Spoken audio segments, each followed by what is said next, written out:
Marketing की कोई भी किताब हो, वेबसाइट हो या यूट्यूब का चैनल हो, पहला टॉपिक हमेशा व्हाट इज मार्केटिंग पर ही होता है। तो मैं डिजिटल मार्केटिंग का कोर्स टीच करने से पहले कैसे इस टॉपिक को मिस कर सकता हूं?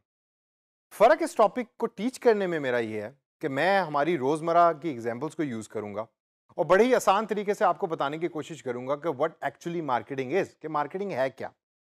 तो आइए सबसे पहले मैं आपको एक एग्जांपल देता हूं और इसके ऊपर आपने बड़े गौर से सोचना है। आप घर पे बैठे हैं, एकदम फोन रिंग होता है, आपने फोन पिक किया, दूसरी तरफ से एक खातून बात कर रही हैं जिनका नाम है साइमा।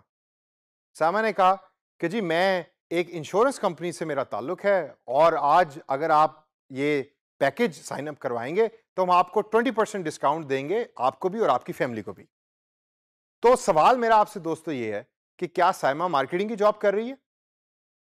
दूसरी एग्जांपल और बड़ी इंटरेस्टिंग। आप अक्सर शॉपिंग मॉल जाते होंगे, अक्सर मार्केट्स जाते होंगे, संडे बाजार या इतवार बाजार जाते होंगे। वहां आपको डिफरेंट लोग खड़े हुए नजर आएंगे कि जो चीजें बेच रहे हैं, 10 रुपए की, 15 रुपए की, 100 रुपए की, एक के साथ दो फ्री। तो क्वेश्चन या सवाल मेरा आपसे यह है कि क्या आपके नजदीक वो भी मार्केटिंग की जॉब कर रहे हैं? अगर इन दोनों सवालों का आंसर आपके नजदीक यस है तो यू आर 100% राइट। ये दोनों मार्केटिंग ही की जॉब कर रहे हैं। साइमा बेशक टेलीफोन के थ्रू डिजिटल टेक्नोलॉजी को यूज कर रही है और जो दूसरे साहब जो इतवार बाजार में खड़े चीजों को बेच रहे हैं वो सेलिंग कर रहे हैं, लेकिन है ये मार्केटिंग की जॉब। लेकिन मार्केटिंग इसके अलावा और भी बहुत कुछ है। तो आइए let's look at the definition of marketing और उसके बाद फिर हम मार्केटिंग की डेफिनेशन को ब्रेक करेंगे और फिर अंडरस्टैंड करेंगे कि प्रोसेस ऑफ मार्केटिंग क्या है। So the process of marketing is creating, communicating, delivering and exchanging offerings.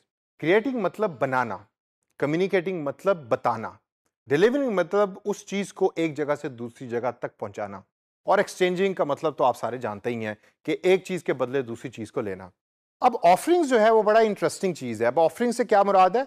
Offering से मुराद है वो सारी प्रोडक्ट्स और सर्विसेज जो कंपनी बना रही है। लेकिन वो जब बनाएगी तो इन रिटर्न वो क्या ले रही है कस्टमर से? वो कस्टमर से वैल्यू ले भी रही है और कस्टमर को वैल्यू दे भी रही है in the form of products and services. ये आपने जहन में रखना है कि आपकी कंपनी प्रोडक्ट्स बनाती है और सर्विसेज बनाती है, जिसमें ये चारों चीजें जो मैंने अभी बताई हैं वो एम्बेड होती हैं या उसमें शामिल होती हैं और इन रिटर्न वैल्यू मिल रही होती है ऑर्गेनाइजेशन को भी और कस्टमर्स को भी। तो आइए इसको ब्रेक करते हैं और देखते हैं कि सबसे पहले ये क्रिएटिंग वैल्यू का मतलब क्या है। अब आप ये मेरे पीछे देखें, ये आपको एक शेल्फ नजर आ रहा है जिसके ऊपर डिफरेंट प्रोडक्ट्स आपको पड़ी हुई नजर आ रही हैं। अब फॉर इंस्टेंस ये एक प्रोडक्ट है जो किसी कंपनी ने बनाई, जो भी प्रोडक्ट है ये। अब इसको बनाने के अंदर कंपनी का एक सर्टेन प्रोसेस इन्वॉल्व है। उस प्रोसेस को हम कहते हैं क्रिएटिंग वैल्यू, यानी कि मार्केटिंग उस प्रोसेस का नाम है कि जिसके थ्रू कंपनी को पता लगता है कि कस्टमर को चाहिए क्या और उसको जहन में रखकर कंपनी प्रोडक्ट को बना रही होती है। सेकंड स्टेप, मार्केटिंग क्या है? मार्केटिंग है कम्युनिकेटिंग वैल्यू का नाम। यानी कि आपने प्रोडक्ट तो बना ली और प्रोडक्ट तो भाई बड़ी जबरदस्त है, लेकिन कस्टमर को तो पता ही नहीं कि प्रोडक्ट कैसी है। तो आप एक इफेक्टिव मैसेज जो है वो कस्टमर को देते हैं कि जिसके बाद कस्टमर को पता लगता है कि आपकी प्रोडक्ट जो है, ओ भाई बात सुनना है यार, ये प्रोडक्ट तो खरीद लो। He did not buy the product for me. क्यों? क्योंकि जो मैसेज जिस तरीके से मैं डिलीवर कर रहा हूं वो इफेक्टिव नहीं है।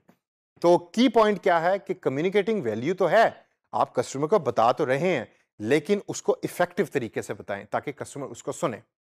तीसरा पॉइंट और बड़ा important, delivering value.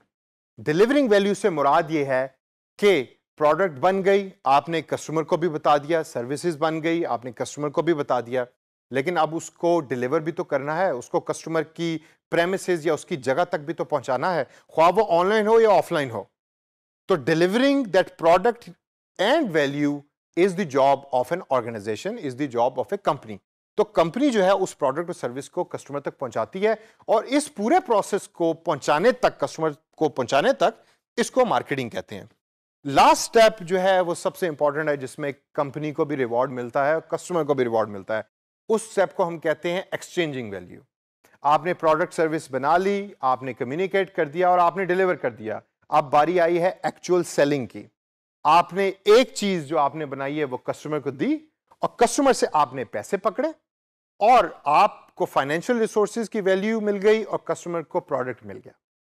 Last but not the least, जो सबसे इंपॉर्टेंट बात मार्केटिंग के अंदर हम अक्सर मिस कर जाते हैं कि बिजनेस का only purpose is not to earn money. ये बड़ा इंपॉर्टेंट है। आपने प्रोडक्ट बेच के पैसे तो कमा लिए, लेकिन क्या कस्टमर उस प्रोडक्ट से खुश भी है?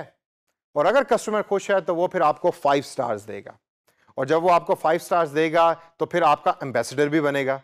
एम्बेसडर बनेगा तो फिर वो दूसरे लोगों को भी बताएगा कि भाई इस कंपनी की प्रोडक्ट खरीदो, वो सबसे अच्छी है। और जब वो बताएगा तो फिर ऑटोमेटिकली आपके नंबर ऑफ कस्टमर्स इंक्रीज करेंगे। तो आपका objective as a company marketing करने का ये होना चाहिए कि मेरा कस्टमर सबसे ज्यादा खुश हो ताकि वो बार बार आपके पास आए।